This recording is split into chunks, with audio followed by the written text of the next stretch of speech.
আজকে দুপুরে কহি ভাজি রান্না করছি। এর জন্য চুলায় একটি কড়াই দিয়ে নিয়েছি, এতে কাঁচামরিচ ও পেঁয়াজ কুচি দিয়ে নিচ্ছি এবং পরিমাণ মতন তেল দিয়ে ভেজে নিচ্ছি।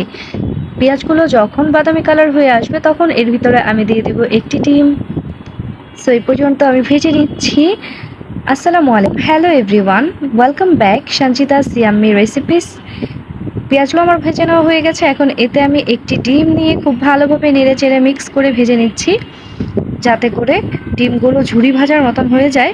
এখন কহি কেটে আগে থেকে আমি হালকা একটু ভাপ দিয়ে নিয়েছি, ঢেলে দিচ্ছি ডিম ভাজির ভিতরে, খুব ভালোভাবে মিক্স করে নিচ্ছি যাতে করে ডিমগুলো খুব ভালোভাবে মিক্স হয়ে যায়। পরিমাণ মতন লবণ দিয়ে দিচ্ছি, সামান্য হলুদ এবং সামান্য পরিমাণ জিরা গুঁড়ো ও সামান্য পরিমাণ মরিচ গুঁড়ো দিয়ে খুব ভালোভাবে মিক্স করে নিয়েছি।